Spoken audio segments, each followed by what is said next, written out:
Hi, everyone. My name is Maggie Leonard. Welcome to our Solidarity Snack Time series. I'm with you today to talk about vulnerability, the hope, and the gift.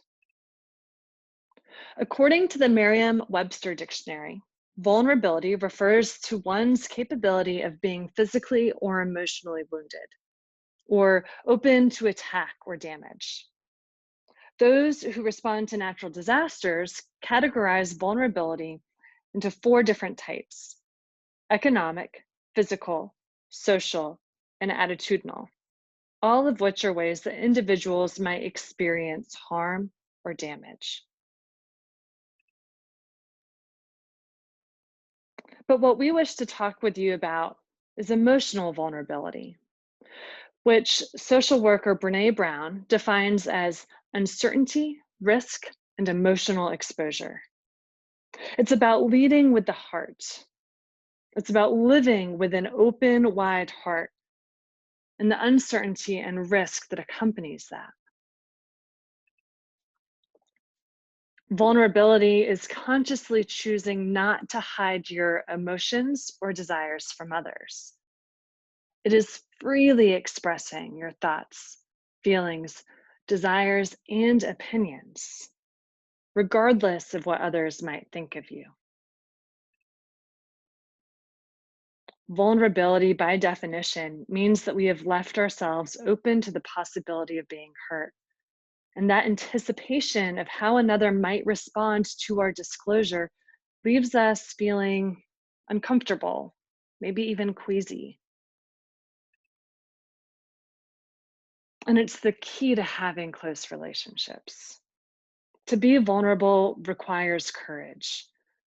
Often we shield ourselves from vulnerability because we fear that others will judge us for the way that we feel, that they will see us and reject us.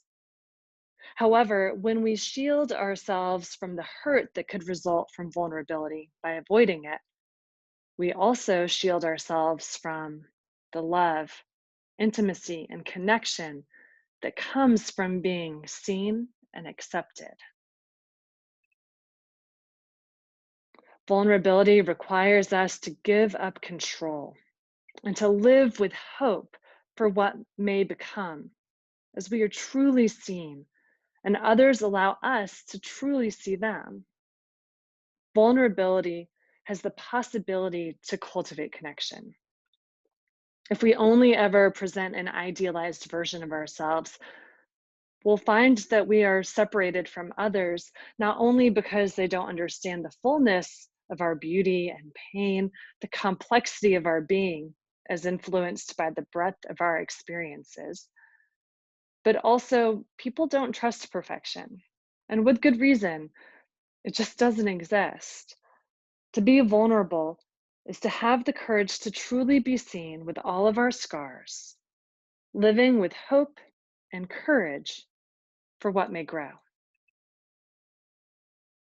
So, what does vulnerability look like? It looks like admitting your limits, that you aren't good at something, that you have room for growth, or that you need help. Vulnerability looks like taking responsibility for your own mistakes instead of blaming someone else. Vulnerability looks like telling someone that your feelings have been hurt by their actions. Vulnerability looks like telling someone that you appreciate and admire, that you respect or even love them. Vulnerability is not about a manipulation to get attention or to try and bring about a particular outcome. We are vulnerable with those whom we trust.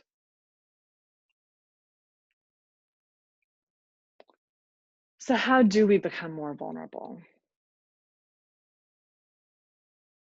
It's a little bit counterintuitive. It takes practice to become vulnerable. So, if you're not inclined to be vulnerable right now, you're not alone. Many of us have been told that to be vulnerable is to be weak, and so we resist it. Be gentle with yourself. All good work and areas of personal growth and interpersonal growth will happen little by little over time. And this is an important process to engage in.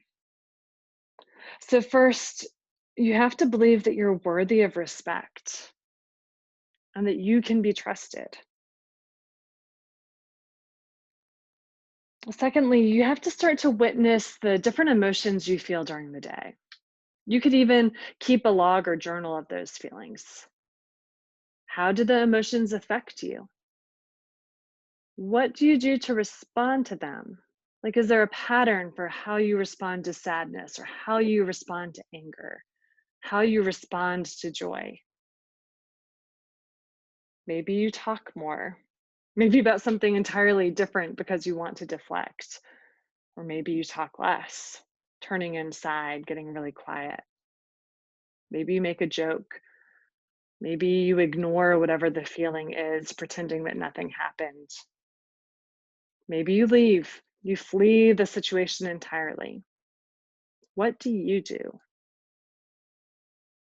And then eventually you start to use mindfulness to feel the energy of your body, of the emotions of your mind. If you feel angry or defensive or nervous, where do you feel that emotion in your body? Pay particular attention to the belly, chest, throat, and head. But you might feel those sensations elsewhere, like your fingertips or your knees. Can you start to identify that emotion through the energy, through the sensation that you feel in your body?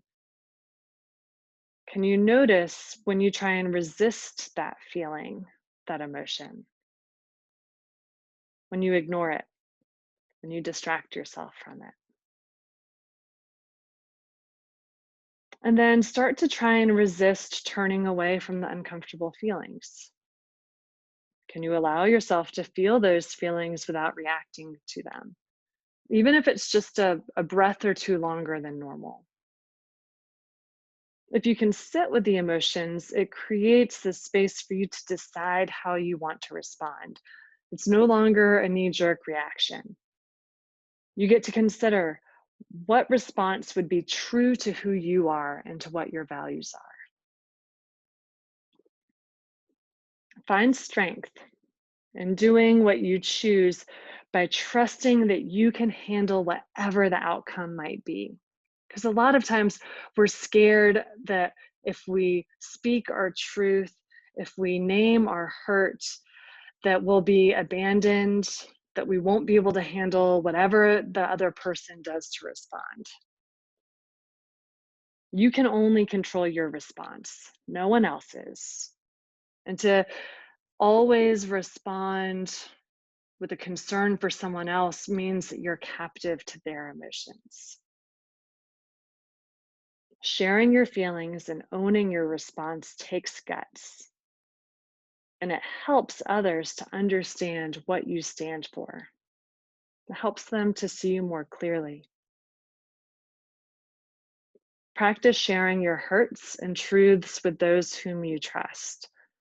With time and practice, you'll become better at sharing your hurts and truths with others. And this strengthens our connections with those who we're close to. It might be worthwhile to try and reframe vulnerability. You're not a victim of outside circumstances. You are an important player in your life. And if you don't speak up, things won't change. You'll continue to be hurt or isolated from others. Name your hurts. Offer others the opportunity to engage you in a way that would be more life giving for you both. And remember, if you want others to be vulnerable with you, and that too might be uncomfortable, they might say something that you didn't expect and that makes you feel some kind of way in response. But it'll help you to better see them. So when difficult conversations arise, again, use these steps. Notice the feelings that arise. Notice if you feel resistant. Believe that you are capable of handling the outcomes, as is the other person. Their inner experience will likely not align with yours. So listen, hold space for them as they probably feel a little queasy or nervous as they share with you, just like when you share with them. Truly healthy, vulnerable relationships will generate great connection and require work and care from both individuals. But this is the hope that in our vulnerability, we will experience more strength, more connection. Thanks, y'all, so much for joining us for our Solidarity Snack Time today. We look forward to seeing you again soon. Take care.